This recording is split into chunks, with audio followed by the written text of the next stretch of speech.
Halo guys, berjumpa lagi dengan kami di sini, Duo Lucky Channel. Kali ini kami akan mengomentari sebuah berita-berita yang viral di media sosial. Tentunya kita mengetahui banyak berita-berita yang sedang viral di media sosial. Antara lain kebijakan dari Menteri Pendidikan Nadiem Karim dan baru-baru ini tentang unsut. Jadi di sini kami sudah bersama narasumber kami, Bang Fakhrul Firdaus, yaitu anggota dari Badan Eksekutif Mahasiswa Universitas Jenderal Sudirman.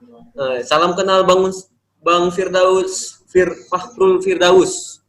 Salam dari Salam Medan kenal, saya dan dari Bang Karis Blessing Siregar. Dan waktu dan tempat saya persilakan kepada Karis Blessing Siregar. Oke, terima kasih. Perkenalan diri Oh ya, ke teman-teman. halo teman-teman, perkenalkan nama aku Fakhrul Firdausi, biasa dipanggil Fakhrul. Aku mahasiswa Ilmu Politik Unsud angkatan 2017. Sekarang sedang beramanah sebagai Menteri Koordinator Politik Pergerakan BEM Unsud 2020. Itu. Oke, terima kasih atas perkenalannya. Mungkin kita langsung masuk saja ke berita yang pertama. Boleh ya? Boleh. Kita masuk. Nih, boleh ditanggepin. Nih, sebentar. Nah, ini dia. Ini kan dari Detik News. Detik News mengatakan bahwa hashtag Unsud Jutek ramaikan Twitter mahasiswa Unsud desak relaksasi UKT. Nah, pendapat Farul sendiri seperti apa dan kenapa ada tagar seperti ini? Oke. Ya, mungkin sebelumnya kenapa tagar Unsud Jutek itu muncul dan akhirnya bisa memuncaki trending topik di Twitter ketika itu. Jadi ini berangkat dari keresahan mahasiswa Unsud ya, karena berbagai problematika yang timbul akibat perkuliahan daring itu tidak ditanggapi secara bijak oleh pihak Rektorat Unsud. Nah, akhirnya muncullah gerakan bersama yang diinisiasi oleh teman-teman berbagai organisasi yang ada di Unsud. Nah, akhirnya kita bawa tagar Unsud Jutek. Sebenarnya bukan hanya tagar Unsud Jutek, tapi kita juga bawa tagar namanya Reformasi Unsud. Nah, masalah-masalah apa saja yang kemudian kita sampaikan, kita artikulasikan melalui tagar tersebut. Yang pertama adalah soal kebijakan UKT, seperti yang disinggung di berita itu ya, Mas Haris ya. Nah, jadi kita mengharapkan adanya pembebasan atau relaksasi UKT karena pandemi COVID-19. Kita ketahui bersama bahwa sudah 3 bulan lebih perkuliahan daring itu berlangsung, mahasiswa tidak melaksanakan perkuliahan di kampus, artinya UKT yang dibayarkan oleh mahasiswa itu tidak dirasakan hasilnya gitu. Nah, maka dari itu kita mengharapkan adanya pembebasan atau relaksasi UKT terkhusus untuk semester depan. Nah, apalagi kita ketahui COVID ini kan bukan hanya bencana kesehatan ya, tapi juga bencana ekonomi secara tidak langsung. Nah, kita ketahui jutaan pekerja, ada 1,7 sampai 2 juta pekerja di Indonesia yang harus di PHK dan dirumahkan. Kemudian juga karena PSBB, karena physical distancing, karena work from home, akhirnya banyak pendapatan keluarga mahasiswa yang berkurang signifikan. Nah, ketika terjadi pengurangan pendapatan secara signifikan, maka ini akan menimbulkan kesulitan buat mahasiswa untuk membayarkan UKT-nya, begitu. Nah, ketika mahasiswa sulit membayar UKT-nya, maka otomatis dia tidak bisa melanjutkan atau melaksanakan perkuliahan di semester berikutnya sebagaimana mestinya. Nah, itu yang pertama. Terus yang kedua, kita juga membawa persoalan subsidi kuota internet. Nah, kan perkuliahan itu berlangsung secara daring, otomatis ada beban baru yang timbul karena perkuliahan daring. Nah, maka karena beban yang timbul itu, seharusnya itu bisa di-cover oleh biaya UKT yang sudah dibayarkan di semester ini gitu, semester sebelumnya.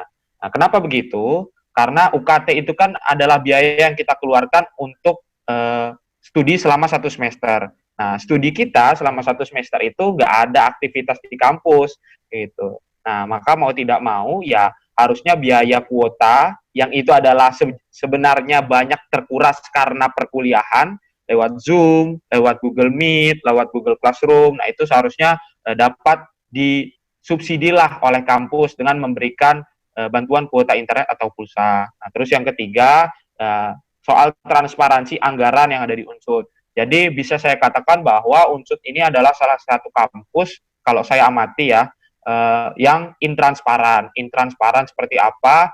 Jadi berbagai tuntutan mahasiswa soal alokasi anggaran, baik itu UKT, uang pangkal, ataupun anggaran-anggaran yang lainnya, itu terkesan sulit sekali untuk dibuka, kayak gitu.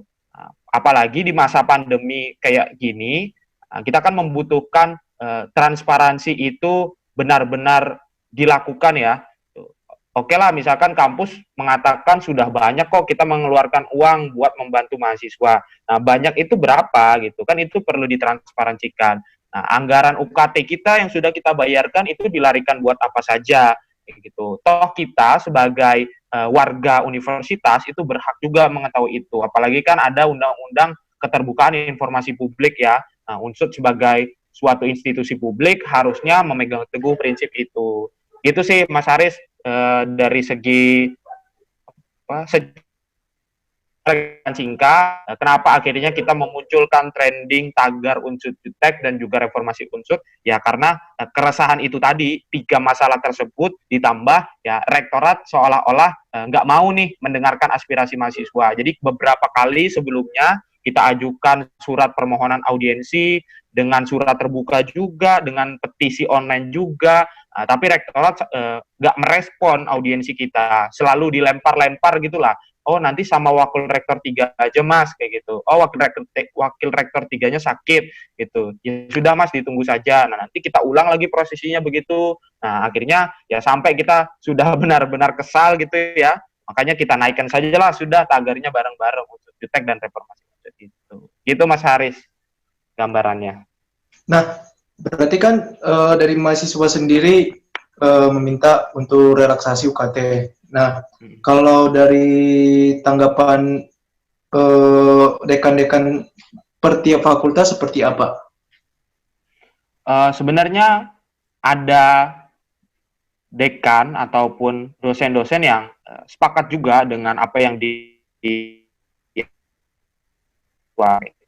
Karena kan ya berkaca dari situasi dan kondisi pandemi ini gitu ya.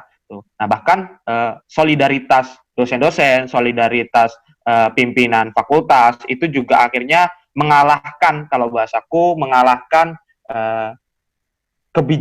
inisiatif kebijakan rektorat yang terlambat. Contoh, jadi ketika rektorat itu belum memberikan bantuan logistik dan kesehatan buat mahasiswa Unsud, khususnya bantuan logistik, dosen-dosen, dekan-dekan, atau pimpinan fakultas itu sudah berinisiatif untuk memberikan kepada mahasiswa, kayak gitu. Nah, misalkan saja FISIP itu wakil dekannya itu inisiatif untuk memberikan bantuan dengan mengumpulkan donasi-donasi ya, mengumpulkan mengumpulkan bantuan-bantuan dari dosen-dosen di FISIP, nah atau sosiologi, karena kebetulan itu skupnya jurusan sosiologi untuk diberikan kepada mahasiswa, gitu. Nah sebenarnya hal-hal semacam itu sih yang akhirnya membuat kita menilai ya banyak kebijakan-kebijakan rektorat yang tidak responsif terhadap kondisi mahasiswa, dan juga fakultas ini akhirnya lebih banyak mendapatkan beban kayak gitu karena ketidakmampuan rektorat mengorkestrasi semua kebijakan-kebijakan yang ada. Akhirnya kebijakan-kebijakan itu cenderung dilemparkan ke fakultas kayak gitu. Nah akhirnya ya fakultas, dekanat, jajaran dekanat itu mendukung mahasiswa atau dosen-dosen itu mendukung mahasiswa, dan ya bingung juga, kesal juga gitulah bahasanya bisa dibilang dengan apa yang sudah ditetapkan oleh pihak rektorat kayak gitu Mas Aris. Dan mungkin boleh nggak disampaikan Farul sendiri untuk rektorat apa yang mau disampaikan, dan mungkin ini kan juga sebentar lagi mau akhir semester. Nah, apa sih yang mau dicapai setelah tuntutan itu sudah terwujud, atau mungkin ada nggak sih yang mau dituntut lagi oleh mahasiswa sendiri kepada rektorat? Iya. Sebenarnya yang paling utama itu, Mas Haris, itu adalah soal kebijakan UKT. Apalagi kan tadi disinggung sudah ada kejelasan kebijakan dari Kemendikbud, payung hukum kebijakan dari Kemendikbud. Nah, untuk memberlakukan keringanan atau relaksasi UKT. Nah, kita pengen ini diimplementasikan sebaik-baiknya di Unsur gitu. Karena ketika kemarin kita minta diskresi kebijakannya sebelum ada kebijakan ini, nah itu rektorat tidak memberikan gitu. Rektorat malah berdalih kita sudah punya mekanisme penyesuaian UKT gitu. Mekanisme penyesuaian UKT itu berbeda dengan relaksasi UKT yang kita mintakan gitu. Karena penyesuaian UKT itu memang normal terjadi di situasi apapun gitu. Ada di SK Rektor Unsut nomor 11 tahun 2015. Nah, tapi kan karena kondisi pandemi itu, nah kita akhirnya membutuhkan pembebasan atau relaksasi UKT. Pembebasan itu seharusnya diberikan untuk mahasiswa tingkat akhir, gitu kan? Nah, karena ya mereka orang udah tinggal skripsian doang, udah nggak ngambil mata kuliah, SKS-nya kecil, jarang ke kampus, lah kok masih 100% juga bayar UKT-nya, kan itu nggak adil kayak gitu. Nah, terus ya mahasiswa yang aktif, semester aktif lainnya, itu dikasihlah relaksasi bahasanya, dikasihlah potongan lah kalau mau tegas gitu, potongan UKT gitu. Kalau yang biasanya UKT-nya bayar 3.250.000 misalkan di ilmu politik, nah dikasihlah potongan jadi bayar 2 juta kayak gitu. Nah, hal-hal semacam itu sebenarnya diperlukan. Toh kredit aja, kredit itu bisa direlaksasi gitu loh. Kredit saya bisa direstrukturisasi, dimundurkan pembayarannya, cicilannya diperbanyak, misalkan kayak gitulah. Kenapa pembayaran UKT yang berkenaan dengan akses atau aksesibilitas pendidikan tinggi kita, supaya semakin banyak orang yang bisa mengakses pendidikan tinggi, tidak berkurang orang yang sudah berada di dalam pendidikan, itu berkurang karena pandemi. Nah, itu seharusnya lebih diperhatikan juga. Nah, makanya poinnya adalah sekarang kita mengharapkan rektorat mengakomodir lewat kebijakan, lewat implementasi kebijakannya kayak gitu. Nah, ini yang saat ini ingin kita tembaklah bahasanya ke pihak rektorat supaya direalisasikan gitu Mas Arif. Dan mungkin sudah menghubungin rektorat sendiri, atau mungkin sampai ke rumahnya pernah gitu? Terakhir kita audiensi Mas Aris, jadi sudah audiensi ya, tapi jawaban rektorat itu kesannya normatif kayak gitu, tidak menjawab tuntutan mahasiswa kayak gitu, karena memang ya yang namanya setting forum audiensi itu kan terbatas ya kayak gitu. Nah terus apa aja sebenarnya yang udah kita lakukan, kita intens buat menanyakan, memfollow up terkait kebijakan-kebijakan di masa pandemi kepada rektorat kayak gitu, entah melalui wakil rektor ataupun melalui kabiro atau kabak ya, kepala biro atau kepala bagian kayak gitu. Nah, yang terkait. Nah, sebenarnya inisiatif atau itikat baik kita ada kayak gitu. Tapi memang sejauh ini jawaban-jawaban dari pihak rektorat itu masih terkesan apa ya? Seolah-olah tidak ingin merealisasikan kebijakan ini gitu loh. Tidak ingin merealisasikan kebijakan yang diharapkan oleh mahasiswa gitu. Nah, contoh misalkan soal kuota gitu. Subsidi kuota di Unsut itu kan awalnya cuma diberikan untuk UKT untuk mahasiswa bidik misi, mahasiswa UKT golongan 1, mahasiswa transmigran Papua kayak gitu. Nah, hanya diberikan untuk mereka-mereka saja gitu. Nah, tapi setelah banyak mahasiswa yang mempersoalkan, termasuk BEM Unsut juga menyuarakan terkait hal itu, akhirnya dibuatlah kebijakan baru kayak gitu. Nah, akhirnya semua mahasiswa, semua golongan UKT yang tidak tercover di subsidi kuota pertama, nah itu diberikan subsidi kuota. Nah, tapi manajemen kebijakannya itu tidak bagus kayak gitu bisa dikatakan, karena kebijakan itu justru malah dilemparkan ke tiap-tiap fakultas. Nah, akhirnya anggaran fakultas nih yang terpakai kayak gitu. Sedangkan kan rektor ini adalah kuasa pengguna anggaran gitu. Rektor ini punya, yang jelas ya, universitas itu lebih punya keleluasaan dalam mengatur anggaran, dan secara logis ya mereka punya dan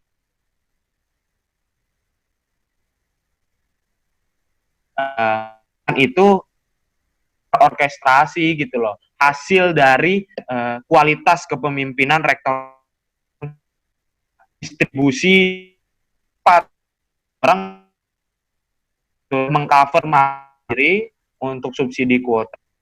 Nah, ya tidak ada kucuran anggarannya dari pihak gitu. Sedangkan universitas itu nggak dibuka berapa kayak gitu. Kalau misalkan oke lah, Unsut nggak bisa ngasih subsidi kuota, Unsut nggak bisa ngasih keringanan UKT. Ya kenapa gitu loh? Uangnya, anggarannya terbatas kah? Kalau terbatas ya berapa anggaran yang dipunya sehingga tidak bisa melakukan itu. Nah, itu kan yang nggak dibuka sampai sekarang kayak gitu. Itu yang nggak ditransparankan. Gitu.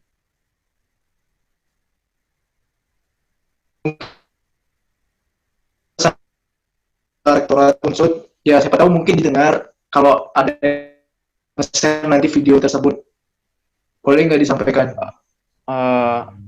Ya kalau pesan ya atau aspirasi yang mungkin bisa disampaikan di forum ini, yang jelas beberapa poin tadi, 3 poin soal UKT, soal kuota, soal transparansi anggaran. Nah, itu perlu dijawab melalui kebijakan dan juga melalui diskusi ataupun partisipasi mahasiswa dalam proses pengambilan kebijakan. Nah, karena kurangnya, kalau menurutku kurangnya Unsut juga begitu gitu loh. Jadi rektorat itu membuat tafsir dalam pengambilan kebijakan. Tapi setelah kebijakan itu digulirkan, menimbulkan gejolak di mahasiswa, menimbulkan polemik. Karena apa ya? Karena tidak ada partisipasi yang dibuka buat mahasiswa kayak gitu. Misalkan ngasih subsidi kuota, nah, tanyakan ke mahasiswa, mahasiswa tuh butuh subsidi kuota berapa sih kayak gitu. Nah, disinkronisasi aja sama anggaran rektorat ininya berapa kayak gitu. Nah, makanya kalau misalkan ya kesempatan ini adalah sekaligus bisa menyampaikan kepada pihak rektorat atau Bapak Rektor, ya harapannya yang pertama, tolong implementasikan atau realisasikan kebijakan pembebasan atau relaksasi UKT kayak gitu. Bukan hanya penyesuaian UKT, karena penyesuaian UKT itu tidak menjawab sepenuhnya kondisi mahasiswa hari ini kayak gitu. Nah, terus yang kedua soal subsidi kuota. Nah, subsidi kuota kita sudah kuliah daring 3 bulan, sudah mau UAS, nah, tapi subsidi kuota itu belum juga selesai sampai hari ini. Nah, tolong itu segera dituntaskan gitu loh. Masa udah mau UAS tapi kuotanya belum sampai ke tangan mahasiswa. Mahasiswa udah kuliah daring 3 bulan, ada subsidi kuota yang sampai atau bahkan subsidi kuotanya belum terdistribusikan secara menyeluruh. Padahal kalau yang tadi aku bilang, bidik misi, UKT golongan 1 dan lain-lainnya itu ketetapan rektornya sudah dibuat sejak tanggal 2 April. Sampai hari ini kuotanya belum sampai sepenuhnya ke mahasiswa kayak gitu. Nah, terus yang ketiga soal transparansi anggaran. Ya kalau misalkan rektorat merasa bahwa tidak punya cukup anggaran untuk melakukan relaksasi atau pembebasan UKT atau subsidi kuota yang dimintakan oleh mahasiswa, ya dibuka aja anggarannya gitu. Berapa yang rektorat punya, sudah dialokasikan kemana saja selama masa pandemi, masih tersisa berapa yang bisa dimanfaatkan gitu. Nah kan ya itu alangkah lebih baik lah kalau diskursus itu bisa hadir kayak gitu untuk menjawab keresahan mahasiswa atau menjawab kesimpulan mahasiswa bahwa rektorat Unsut itu intransparan kayak gitu. Nah, terus paling yang terakhir kebijakan akademik perkuliahan daring sampai semester depan atau bahkan sampai tahun ajaran 2020-2021, 1 tahun ajaran itu tolong direalisasikan dengan baik gitu. Nah, masalah-masalah tadi itu bisa jadi implikasi yang berlanjut atas kebijakan perkuliahan daring yang dilaksanakan. Nah, maka rektorat ya direspon secara sigap lah apa yang jadi keresahan mahasiswa hari ini. Kayak gitu sih. Oke, kita lanjut ke berita yang kedua. Sebentar.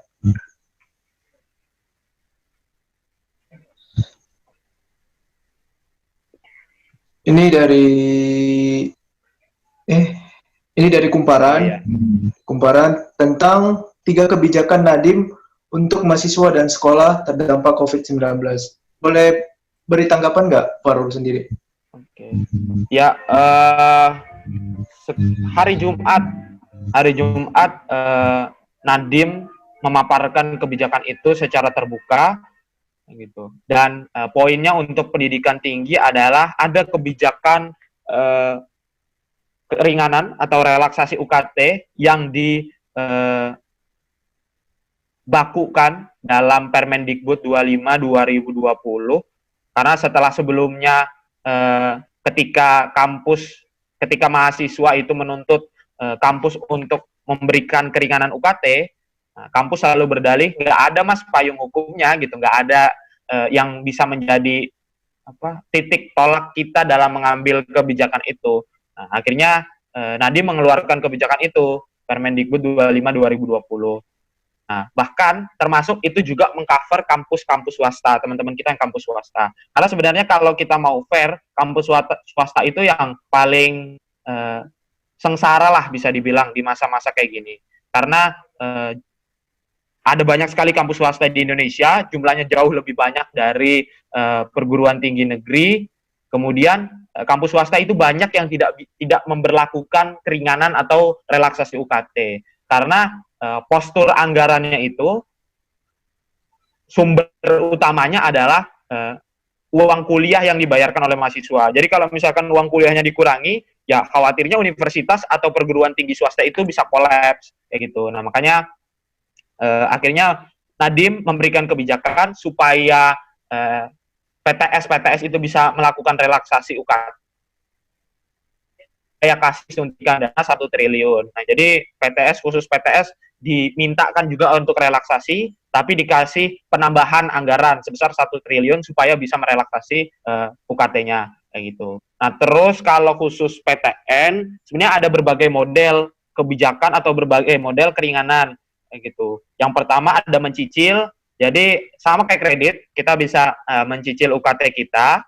Terus yang kedua ada penundaan pembayaran, jadi UKT saya itu ketika misalkan perekonomian saya tidak memungkinkan untuk membayar UKT di waktu yang sudah ditentukan, nah saya boleh mengajukan penundaan pembayaran UKT kayak gitu. Nah, jadi kapan saya punyanya, misalkan kapan saya menyanggupi untuk membayar, nah saya akan membayar di waktu tersebut kayak gitu, mengajukan penundaan.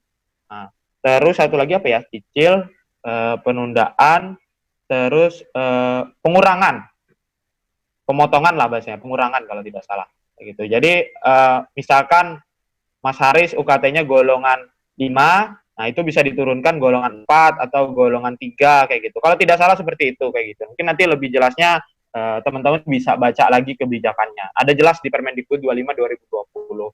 Nah, terus juga Kemendikbud itu bilang memberikan bantuan KIP kuliah. KIP kuliah itu kan pengganti bidik misi ya. Nah, KIP kuliah itu jauh lebih banyak daripada yang dijanji bahkan tahun-tahun sebelumnya kayak gitu. Nah, itu buat mengcover mahasiswa yang memang benar-benar kesulitan membayar UKT, tidak bisa membayar UKT. Nah, akhirnya dia bisa mengajukan melalui KIP kuliah itu. Nah, terus juga ada bantuan infrastruktur. Nah, bantuan infrastruktur itu modelnya ya mahasiswa itu bisa mengajukan kebutuhannya untuk perkuliahan daring kepada kampus kayak gitu.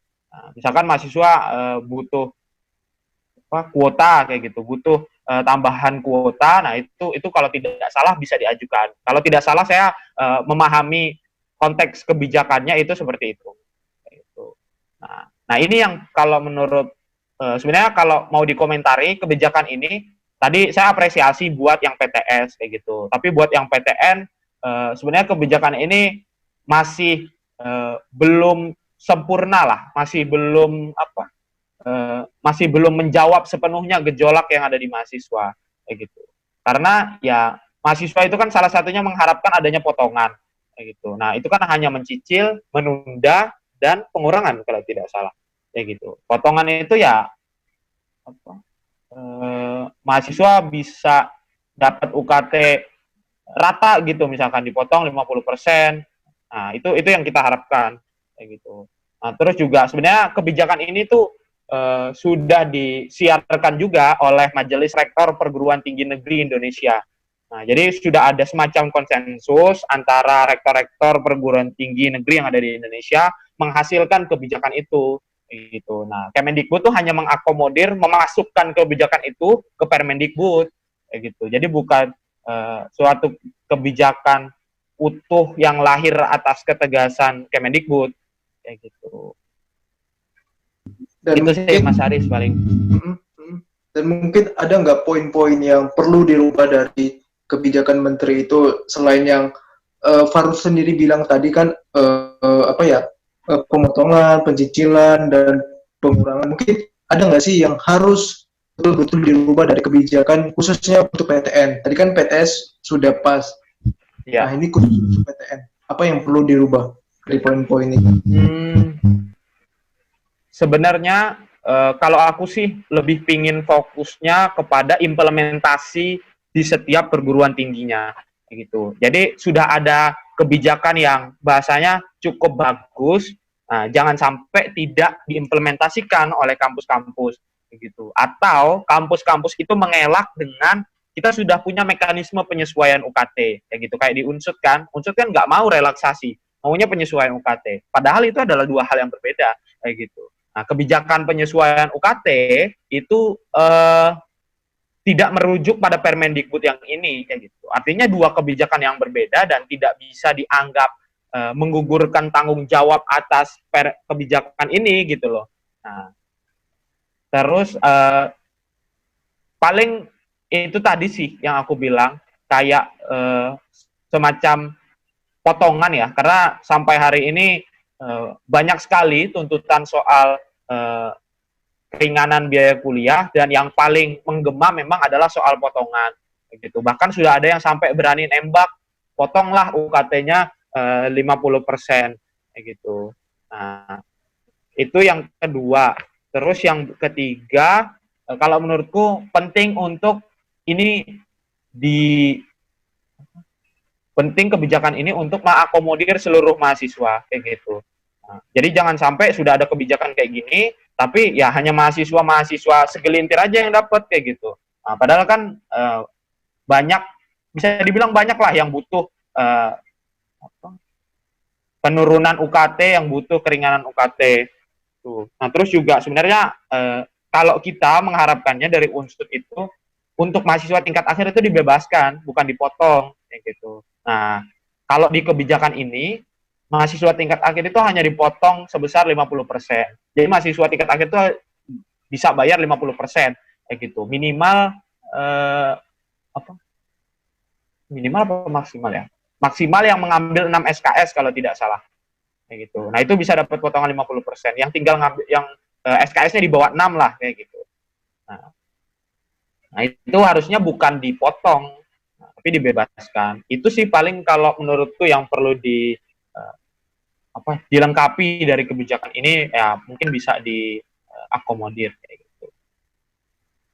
Oke, Pak, makasih buat komentarnya untuk dua berita tersebut, dan mudah-mudahan aspirasi dari Farul sendiri bisa didengar oleh rektor dan juga oleh Menteri Pendidikan. Dan terima kasih atas waktunya juga sudah memberi komentar tersebut, dan mungkin nanti lain waktu kita akan juga mengundang Farul lagi untuk membahas berita-berita yang lagi hangat Seperti itu. Siap, Mas Haris. Terima kasih. Oke, tolong sampaikan nggak like, komen, share, dan subscribe. Gimana? Boleh disampaikan nggak like, komen, share, dan subscribe. Oke, siap. Ya, sebelumnya makasih lagi buat Mas Haris sama Mas siapa tadi satu lagi? Mas Uzia. Mas Uzia. Oke, terima kasih Mas sudah diajak berdiskusi malam ini, hari ini kayak gitu. Ya, buat teman-teman semoga bisa jadi tontonan yang menarik. Jangan lupa buat like, komen, dan subscribe ya. Semoga bisa terus berkarya Mas. Apa namanya Mas? Channel Duo Laki Channel. Duo Laki Channel. Nah, jangan lupa like, komen, dan subscribe Duo Laki Channel. Mantap. Dan ada permintaan Mas. Atas Permintaan sedikit Mas. Oke, kita akhirin. Ada permintaan sedikit Mas untuk Fakrul Firdaus ini. Kalau boleh nanti tolong Mas sampaikan kepada Ketua BEM Unsut biar berkenan kami undang di acara diskusi online ini. Siap Mas. Oke, terima kasih Farul atas waktunya. Siap Mas.